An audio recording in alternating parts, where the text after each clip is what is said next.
Hey everyone, welcome back to Vampire Therapist. Now we did technically miss my upload on Tuesday, and that's because I straight up just could not sleep Sunday night into Monday, and then I kinda dozed Monday, and Tuesday was also just a throwaway day. It was everything sucks. Insomnia's ass. But hey, we're back in the saddle. Let's do some therapy. Eddie should not be coming, but he might be coming.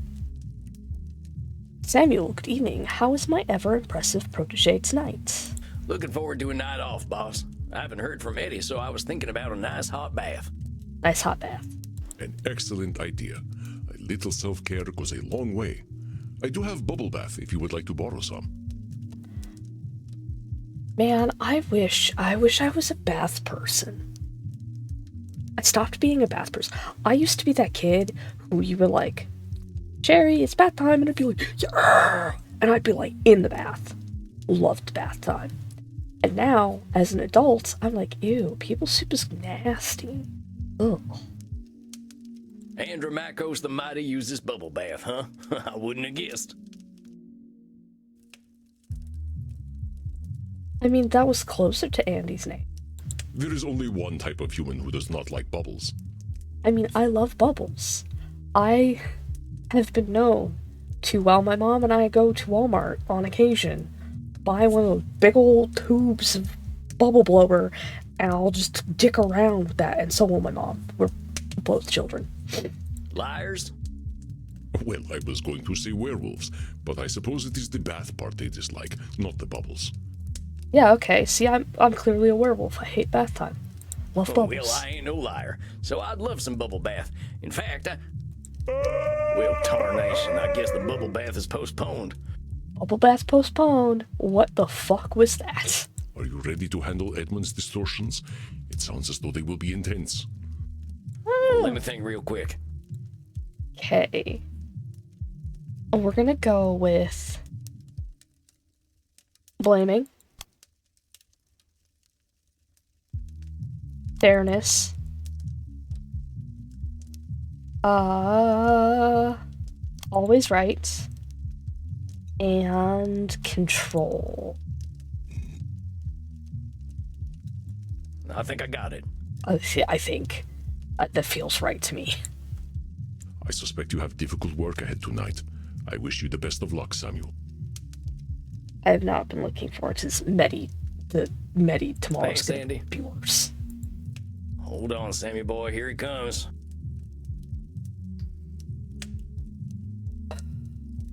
We're ready. I think. Hey, Eddie.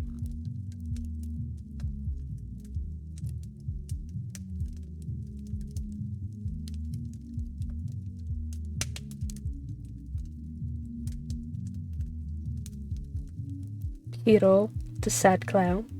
Do you like my costume, Sam? Oh, Well, sure. Did you come right from that production you were talking about last time? Yes. I flew right here after the performance. I had to tell you how it went. So, how did it go? Oh, I'm so scared, guys. you should have been there. You could have seen how the audience reacted. They loved me. Okay, why do you seem sad? Hey, well, that's fantastic, Eddie. I was a little worried when I heard you coming. I wasn't expecting you tonight. But why would you worry? You knew who I was. The great Edmund Keene. Of course the audience would love me. Are you gaslighting yourself, girl? Oh, my dear boy. How they did laugh at the great clown Piero. Well, that's amazing, Eddie. Gave that Grimaldi fellow a run for his money, huh? No. Grimaldi would have never achieved as many laughs as I clearly earned. Then why are you sad? You don't sound too happy about it, Eddie. Piero is supposed to be a tragic clown. But they laughed. Yeah. They just laughed and laughed and laughed. Oh, Eddie.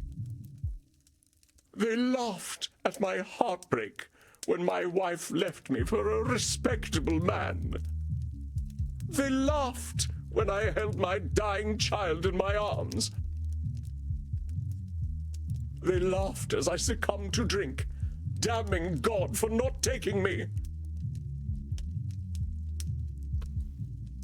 This is awkward. They laughed as I slit my own throat when 'twas no trick, for I am already dead. That's a cool trick. So you see, it was all very, very funny. Look, honey. Eddie, I'm so sorry. That reaction sounds horrifying. No, but of course it wasn't. I believe this role was made for me. It was made so that people could laugh at me. So laugh, my dear boy. Laugh. Eddie, I know you're hurting right now. I know people can be cruel, but they ain't looking to be cruel to you in particular. That's one of them cognitive distortions. Personalization. It means, Shut up! Shut up! Shut up! Shut up! Don't tell me a fucking thing about cognitive distortions! Do you think I don't know what they are? I feel bad for Eddie. Do you think I do not employ each and every one, every single moment of every single day? Honey. I am a professional liar, but no lie is so carefully constructed as that of Edmund Kean. Uh-huh. You told me to deal with reality as it is. So be it. This is Edmund Kean. A minstrel, a jester, a fool, a clown. A clown whose greatest joke is to pretend for even a moment that he is not one. Oh, this is really sad. But you see, my dear boy, all that is impressive about Edmund Kean is just illusion. It has always been an illusion. That is what the stage is. But it is my life as well. No. So the last one was labeling, and this one I believe is negating the positive, or whatever it's called. Go ahead and ask me, therapist. Ask me, who is Edmund Kean? Nay, do not ask. I will tell you. Edmund Kean is nothing. There is no Edmund Kean. I have never met the man, or even the boy. I have known Shylock, Richard III, Hamlet, Lear, Othello, Macbeth, Romeo, Cupid. Oh, now he's having an identity crisis. But people loved all of those characters. Wherefore would they love Edmund? Edmund had to become a character as well. Oh, this is rough. And I have played Edmund for so long that naught lies beneath. A hollow man sits before you. As the vampires have said, what is a man anyway? A miserable pile of secrets, a mountain of pretty lies. Eddie, that ain't true, and I'll tell you why.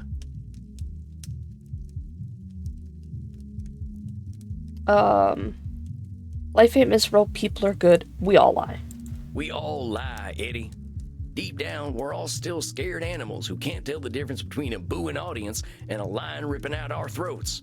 Yeah, our brains are like super complex. I love brains so much. Brains are like super complex. They allow you to do so many things, and yet, like, people who have anxiety, I thankfully don't have anxiety, but like people who have anxiety feel this overwhelming fear that's caused by nothing. It's caused by, like, just the fact that something could happen. And that's because we're animals and we're hardwired to, like, protect ourselves. Like, fear is a natural response to a lot of things. A car is coming at you, you're afraid because you're supposed to be protecting yourself. But there's no difference to your brain from an oncoming vehicle and a shark or a lion attacking you. It's all the same. It's all big scary thing coming at you. Brains are so complex and so simple. It is so cool. Love it.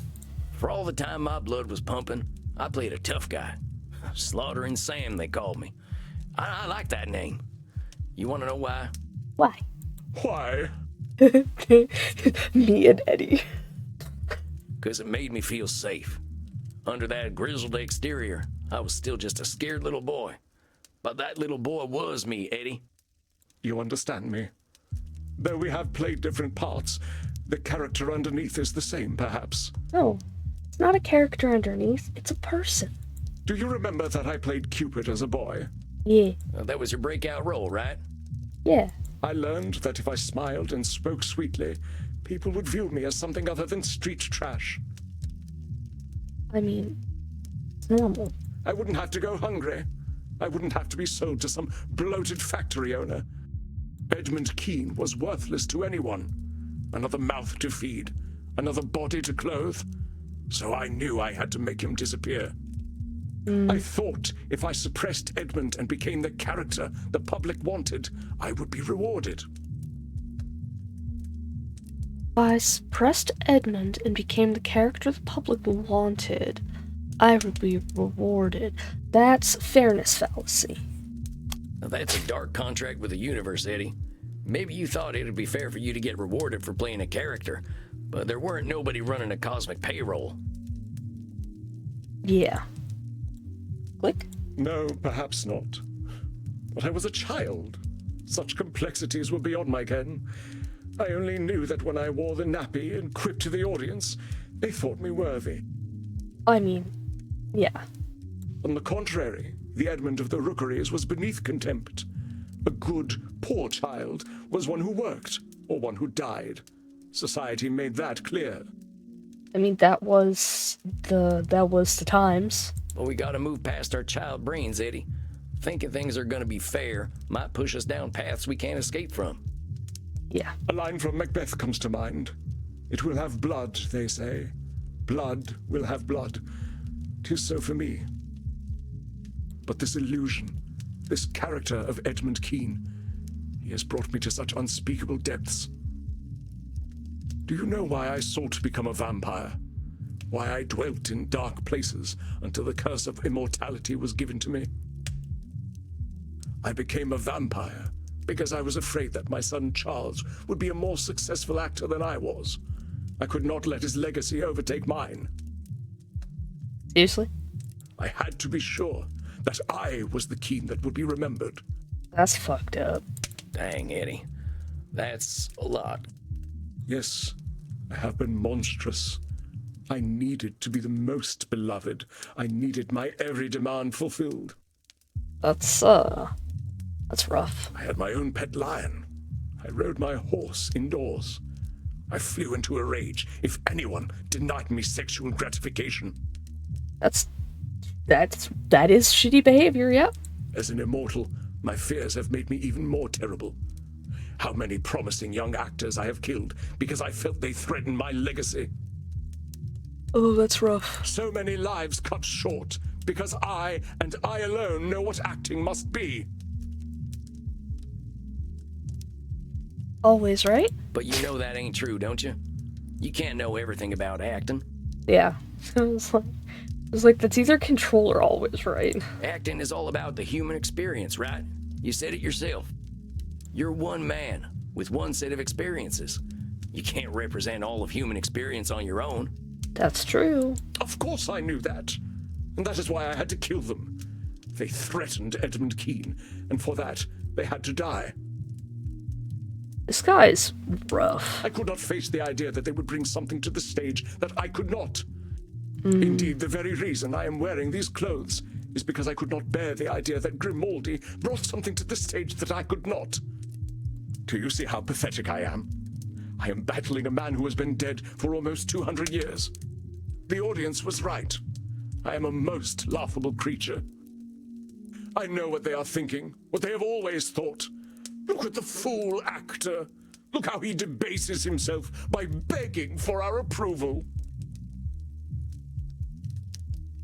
So I know I said that like mental health, getting better with mental health is not always linear.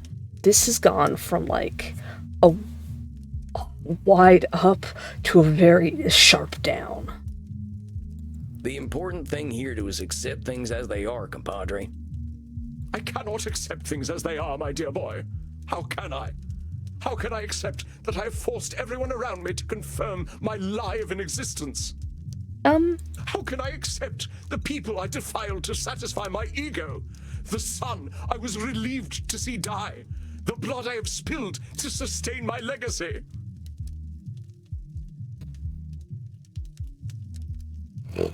I think with something like this, you have to understand the wrongs you've committed and commit yourself to being better. The lie is all I have, and all I know. I have done such evil to protect it. So much is my poverty of spirit, so mighty, and yet with so many defects, in the vapor of my own glory smothered. No, my dear boy, what is done cannot be now amended. The child Edmund is buried, and this grim-visaged, wretched creature is all that remains. Eddie, I ain't gonna sugarcoat it. You've done some truly awful stuff. And fear doesn't excuse the dastardly deeds you done. No. The shit you done ain't never going away. Yeah.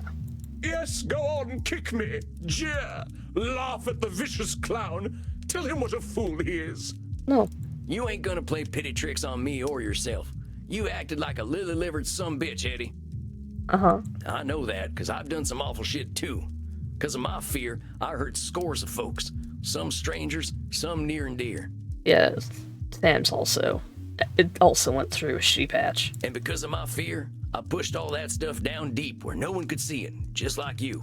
I was too afraid to face myself. Once I didn't have a choice but to take a good look at myself, my first thought was that I deserved to go meet the sunrise, because I'm a coward too. Yeah. But there's something else we've got in common in addition to acting like yellow bellies, Eddie. You know what it is? What is it? We got time, Eddie. We got time to become new people. We got time to look at ourselves honestly and say, yeah, I've been a coward, but I ain't gonna be a coward any longer. The first step is to just take the step. So what'll it be, Eddie? You're gonna live forever. Will you do it as a coward or as a man? I don't know how to be a man. So you're giving up then? No, I cannot maintain the facade any longer. I am revealed to myself. Uh-huh. But Sam, I never learned to be a person. I stopped being real at 8 years old. And we're gonna figure it out together, buddy. Blood! Why did my fellow actors coddle me so? Why did they let me become a monster? They could have said no, but they did not. This is blaming? Eddie, you gotta own your choices. Yeah, maybe they could have given you more discipline, but they didn't make you do them things you did. Yeah. It's time to own up. If you're really gonna stop lying to yourself, it starts right here. What's assigning blame to a bunch of dead folks gonna do for you anyway? Yeah, what is it gonna do? But it was at least in part their fault. Who lets a child make the demands I made? A lot of people, actually. We ain't focusing on the people who gave in to a kid who was too big for his britches. We're focusing on you. You did some real awful things. You killed people for criticizing you or for showing talent. You resented your son's success. These are things you gotta take in. But how can I put such things behind me? You don't. You gotta accept the things you've done as part of who you are. You ain't gonna erase the last 200 some years, but maybe you can use them to make a better Edmund going forward. It's like, you can, the thing is like, you can go out and you can dye your hair, you can cut all your hair off, you can do whatever you want to your hair, but in the end, your hair is still always going to be the color it was. You have to accept that at some point. A lot of redheads go through a phase where they hate their hair. Not all redheads, but a lot of redheads go through a phase where they absolutely despise their hair because, well, we stand out. We, bright beacon shining in the darkness. But like when I was a kid, I still have this happen to me actually. But like literal strangers would come up to me as a child, and they would touch my hair, and they'd be like, "Oh, your hair's so pretty," and it's like, man, I really wish I wasn't a redhead. This is exhausting. This sucks. Why are strange people touching me all the time? Fucking hate that shit. But it's like, I have to accept that I'm gonna be a redhead for the rest of my life. And I can do things to change it if I want, which is why, like, I've got the blue, until I cut off all my hair. But like it's just a thing. You have to accept certain things about yourself. And like, if you've done a bunch of shitty things, you have to accept that, yeah, you were a shitty person. You did shitty things to people who may or may not have deserved said shitty things. But like, you have to accept it so that you can move on. So you can grow. You have to grow through it. I think this is good for Eddie. I think this is good. Good. How? How do I introduce myself as a demanding megalomaniac? How do I introduce myself as a man who was relieved to see his own son die? How do I introduce myself as a man who demanded the entire world get on their knees to satisfy his ego? Well, I wouldn't exactly lead with that stuff. How about you introduce yourself as a man who's figuring himself out? Yeah. I suppose that is a possibility. At the least, it is not unexpected for me to be so disarrayed. It is known that we actors are all by nature an insecure people.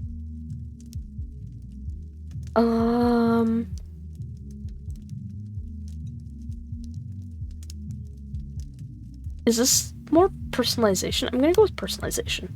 I believe Edmund is using his profession as cover for his indiscretions. Do not let him, Samuel. Okay, is that blaming? No, Eddie. You're overgeneralizing. Painting all actors with a broad brush so it makes you look better. Yeah. You're blaming your profession, and that's a damn cop-out. Yeah, there are some real fatty arbuckles out there. Actors who carve a path of destruction. What the hell's a fatty arbuckle? But there are plenty of stage folk out there who lead humble lives, loving their craft without hurting other people. So I'll thank you not to hide behind bad actors. Yeah. Bad actors. Now that is funny. It's a good joke, yeah. Perhaps I need to find an identity beyond the stage. It protected me in my youth, but I do not think that it serves me any longer. That might be worth exploring, Eddie. But what if I am nothing without the stage? What if I seek other endeavors, but there are none for me? There's always something out there for someone. I think Edmund is experiencing, like I said, he's experiencing a very low drop, and sometimes when you're depressed, nothing seems to spark joy in you. Hobbies that you love to do, that you love spending time doing, don't fulfill you the same way, because brains are kind of, like I said, they're real fascinating, but you're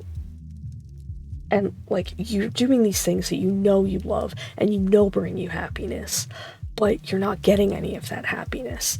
And so the more you do these things that are supposed to bring you joy and bring you happiness and make you feel fulfilled, are leaving you empty and hollow. And it's so devastating that it can cause people to be oh, well, I used to love this thing, I'm not gonna do it anymore. And it's no, you gotta keep fighting. You gotta keep doing what you love. Because even though right at the moment it might not be bringing you joy and happiness, it's eventually gonna come back. And you're gonna thank yourself for keeping doing these things. The theater is all I know.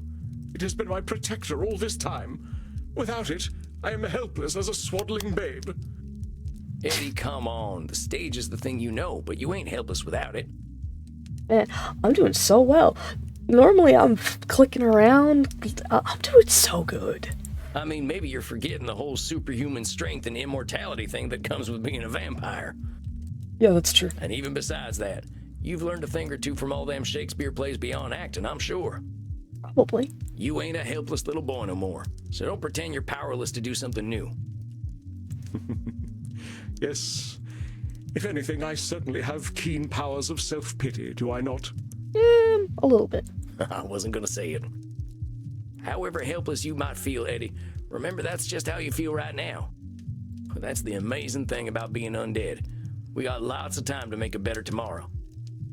My mentor, Andy, he says that at 200 years old, we're basically toddlers by vampire standards. We both got a lot of growing up to do. That's fair enough. That is a heartening thought. If we're doing life right, Eddie, we're always growing up. The trick is not to think we're done growing. Spoken like the bard himself. As he said, all the world's a stage, and I am barely past mewling and puking in the nurse's arms. I don't think that last part. Sure, man, whatever. I should be of a more mature mind, shouldn't I? Surely 237 years is old enough to be out of nappies. No. We got time to grow, Eddie. Let's just be glad you're a 200-year-old baby and not a 2,000-year-old baby, huh? We'd be having a real different conversation then. That's true. But growth to me seems nigh impossible. I have allowed my fear to guide my every sad-gutted action. My fear told me when I was threatened, which was always. This is what I mean, Eddie. You're always in defensive mode, ready for someone to take you down. That ain't no way to live. When you're afraid of some young actor coming up and making a name for themselves, what's so scary about that anyway? I'm afraid they will erase me. I will be just another child of the Rookeries, used and discarded, of no value to anyone. No history, no legacy, no record of my existence. Well, you have a Wikipedia page. Perhaps my time has passed anyway. There was a time when the stage awaited Edmund Keene, but my death was the end of that time. What? Okay, perhaps my time has passed anyway. There's time when the stage awaited Edmund Keene, but my death was the end of that time. Is this... This feels like blaming again.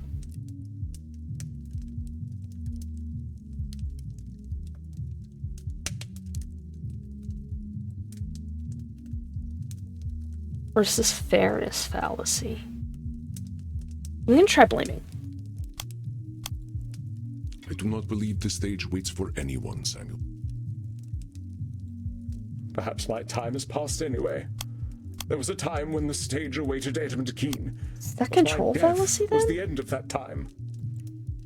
I do No. not believe the stage waits for anyone, Samuel. Okay. Perhaps my time has passed anyway. Always right? There was a time. I do not believe the stage. Fairness. My time. I do not believe. Oh my the stage- god. Perhaps my. Okay, we got some real work to do still. Here's the thing, Eddie. The stage wasn't waiting for you. I was doing so good. Theater wasn't waiting for Edmund Keene to show up, and it wasn't waiting for you to die. You're used to making things about you, but the glorious, wonderful truth is, they ain't. Yeah. And I got some real good news for you, hombre. You're dead. The pressure's off. The pressure's off. All them fears are keeping you locked in time, and you can stay there as long as you like, or you can make some progress. What's it gonna be? I am too much of a coward to die, so I suppose I must live. Hey man, take it. Take whatever you can take. I'm glad to hear that. Like, I remember reading online, there was this person who was struggling with, like, mental health issues, and they were, you know, contemplating taking their life. And they were like, oh, but I was waiting for, like, this game to come out. And I was like, oh, once this game comes out and I play it, like, then I'm going to. And then, like, they just kind of kept pushing it back. Like, another game was coming out that they wanted to play, and so, like, it's like that small thing, it seems like such a small thing, it seems like such a stupid thing to a lot of people, but, like, that small thing saved that person's life, and it's like, don't naysay, don't shake your head, take what you can take, and hold on to it. It's so important. I believe I should go away somewhere cold and dark, where I might be alone with my thoughts. No, don't do that. I think that's a great idea. I did the same thing, and it changed my life. Oh, well, my hunt life. Cold and dark? No. Go touch grass. Go take a walk in the woods. Go be out in nature. Like, whenever I'm, like, inside my own head a little bit, I live really close to a parkway. And, like, a lot of people might think, like, oh, Sherry, that's, like, a roadway. Why would you want to go there? The parkway has, like, a lot of, like, wooded area on both sides, and there's, like, a trail that cuts beside it. And, like, and it's just, I walk from, like, one major street to the next down the parkway on this pathway, and, like, just that, like, little bit of nature, even though it's not, like, 100% nature, is, like, enough to, like, just kind of recenter myself. It's shocking how much, like, we need to, like, enrich ourselves. I suppose all's well that ends well. I only hope it does. It will. I got faith in you. As long as we're putting one foot in front of the other, that's progress. It will get better because we're working towards it. It may not feel better all the time, but it'll get there. I shall see you in a month then. Of course. Got it, Eddie. Take care of yourself. We'll get you out of that mewling and puking stage before you know it, okay? Yeah. So it shall be. Very well. Exit Edmund Keene. Stage left. I feel really bad. Like, we went dancing with Dr. Drain. We got Isabella Deste to, like, grow, and I feel bad sending him off. So sad. Bravo, Samuel. I was taking notes. It seems the student has become the master. No. Only a master of fumbling around. I knew I was taking a risk there. You were, but perhaps such risks are justified with such an extreme personality. No. He attempted to gaslight you, but you held fast and challenged him, sternly but fairly. Did he attempt to gaslight us? I don't remember that. You have a gentle nature. That must have been difficult. No. I didn't want to drive him off the edge. I just saw him close to making a breakthrough, and I didn't want him to start sinking again. Yeah. Well, you can now count yourself among a very small number of therapists who have made a breakthrough with such a one. I do not count myself among them. I don't believe that. And you let me handle Edmund? I had faith in you, Samuel. You affirmed it magnificently. Now, please, go downstairs and find a friendly neck. You deserve it. I don't know if I want to find a friendly neck. A drink sounds mighty nice right about now. You have a good night, Andy. Good night. Rest in peace, Andy. Rest in peace, my dear friend. I love to rest in peace is such a fun one. I like that. Should start saying that to people. Dang, I'm a little shaken up after that one. Oh, Never seen a man as afraid as Edmund Keene. That was tough to watch. no, sad. Okay. That was a rough one. Eddie showed up in his clown suit. Turned out everyone just laughed at him, and that triggered something in him. He admits he's been playing a character his whole life. He's done some horrible stuff to protect his own reality bubble.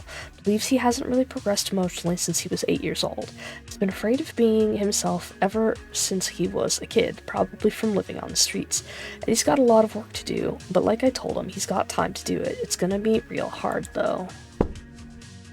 Poor Eddie. I'm sure Crimson can lift my mood. I hope so. Howdy, Crimson. Hi, Crimson. What's the matter, cowboy? You look a little paler than usual. Oh, just had a real tough session. Watched a man who'd been wearing a mask for 200 years finally take it off, and it weren't pretty. Had to Yeah. happen, though. The fella's got a long road ahead of him, but at least he's taking his first steps. Think this'll do the trick then? I call this a bloody cowboy martini. Shaken, not stirred. I'm proud of you, Sam. Starting over is hard, especially when you've been spinning your wheels for a long time. Yes. Well, that's the nice thing about being a vampire. We got time to start over. Yes. Cheers to that. Cheers to that. Cheers to that. To rebirth. It seems you walk ever in the path of the Lord, my son. Kieran, I was not expecting you. It's Kieran, right? It's Kieran, right? faced with an Irish name, and I'm like, God, I really should have reached into my... No, it's fine. Learning Gaelic is difficult. Oh, hey, Kieran. Oh, it's Kieran, thank God. I did not mean to intrude. I noted your discomfort and wished to offer you succor in the kink room. Yeah, sure, okay. You mind, Crimson? Not at all. Go drink your fill, cowboy. I'm off. Come, my Ma'am. son. Don't. I hate that. I hate this. Now then, I heard you speak of rebirth. This is wild. This is such a wild.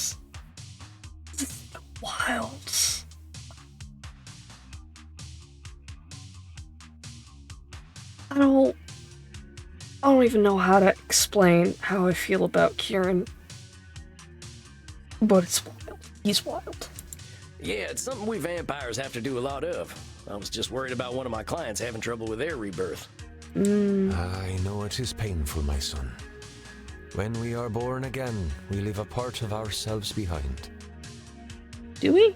Like the lizard who sloughs its dead skin, or the mortal who journeys into the mosh pit, we emerge purer than before.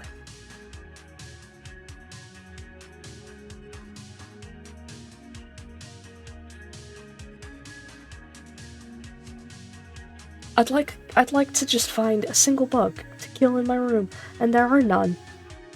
Because there's so much happening inside me right now. I need to get it out. I'm like, let's squish bug. There's none to be squished. I keep catching and releasing them. How dare I, huh? Sounds like you've got a lot of perspective on this stuff, Kieran. I don't know. Look, okay, I don't know where they're coming from, but occasionally we get one single stink bug in my room. Just one. And they don't want to be caught and released. They're very, very particular about this for some reason. I'm like trying to gently scoop them up because A, I don't want to squish them. I'm stink bug, obviously. I keep trying to gently scoop them up to put out my window, and then they like fly to the other side of the room, and I'm like, come on, man. I would like to put you back outside. You are an outdoor bug. Please go back outside. Please, I'm begging. And then also, I caught and released a bumblebee. A bumblebee got into my basement, and it was big. It was like a big bumblebee. And I had to use a plate and a cup because I'm short, and it was like up near the ceiling, and I'm like... And so I caught him, and I put him outside, and I was like, go, be free, my little bumblebee friends. Bumblebees are so cute. I know you must have questions, my son. Please, I have ask. no questions. Can we truly start over? Do we reject ourselves if we are reborn? When is it time to start over? I don't have questions. When is it time to start over? When it's time to start over. These are all non-questions with non-answers. Do we reject ourselves if we are reborn? No. We're still going to be ourselves. Even if we are reborn. We are still, like... It's like... The closest I can think of is, like, people who go through, like, gender-affirming surgery. In a way, they are being physically reborn as themselves. They are still themselves, despite changing their appearance to align with how they feel inside. It's just like, these are all non-answers. Can we truly start over? Not really, but like, we can still restart from a place of like, knowledge and understanding and better ourselves. These are all, I'm gonna do them because I want to hear the conversation, but like, these are all non-questions with non-answers. Cool. Philosophy over. From your spiritual perspective, how do we know when it's time for a rebirth? An hour, a week, a year, a millennium.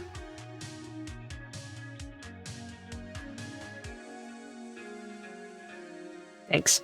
The answer, my son, is when we are ready. Only the Lord decides when that is. No. The Lord giveth, and the Lord taketh away. No. And all is according to his will. No. We decide that.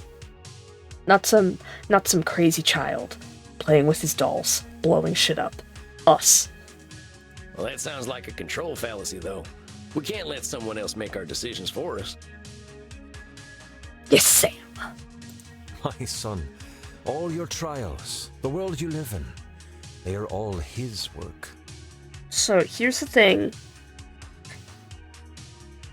about where science meets, because their therapy is, these are sciences, where science meets faith this is where it's gonna come rubbing up against each other in a really awkward manner, because like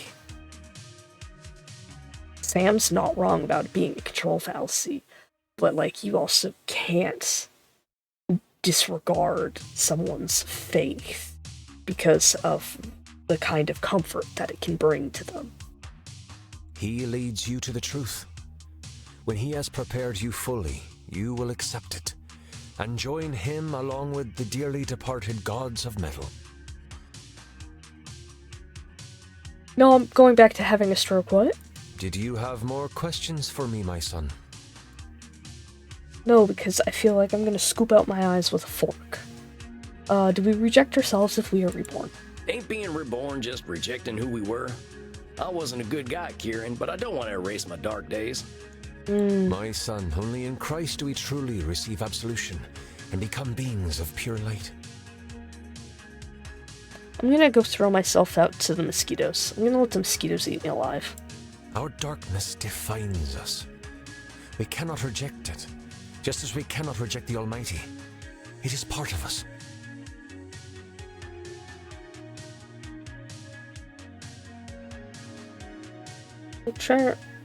I was bit earlier. I don't remember where, because I killed it.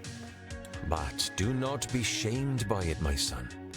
Your darkness is beautiful and unique, as is your journey through the darkness. Okay. Kinda sounds like disqualifying the positive to me. Actually, it's liner notes from a metal album I'm fond of. Did you have more questions to ask? Can we truly start over? From your spiritual perspective, can we ever truly start over? My son, you know the answer already.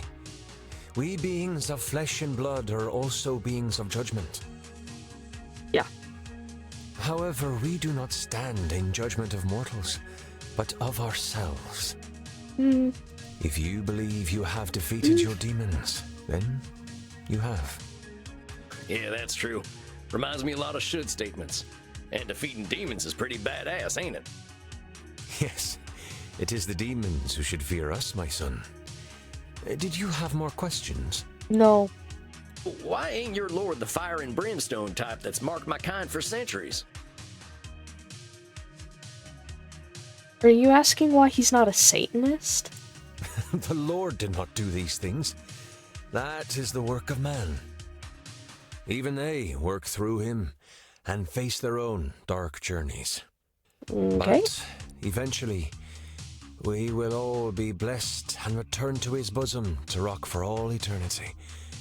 It is not for man to judge.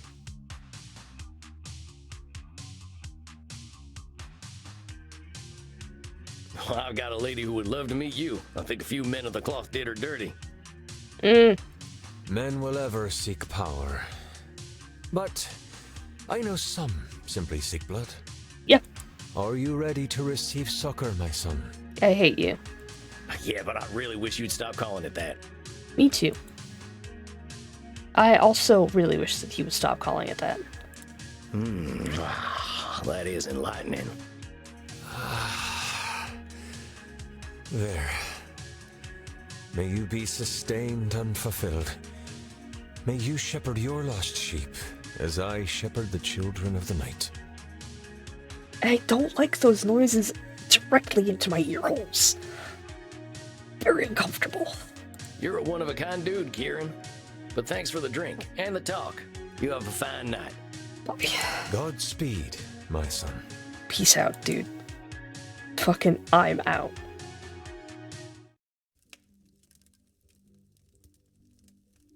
Good evening, Samuel. You are seeing your ancient client tonight, are you not? Yeah, except that's later. That's later, because after I dealt with Kieran, I'm fucking good. I'm good. Great. Thanks. Holy shit. Well, we had a successful breakthrough with Edmund. I wish that he had reached this breakthrough a little earlier, but hey, we'll take our wins where we can get them. We're gonna hopefully help him take his steps into growing from a toddler into a man. And next time, we're gonna deal with Medi, who I'm sure will have her own breakthrough. I hope. Maybe. I don't know. But yeah, thank you guys so much for joining me for this episode of Vampire Therapist. Let me know your thoughts down in the comments below. Hit like, hit subscribe. I'll see you guys in the next one. Bye!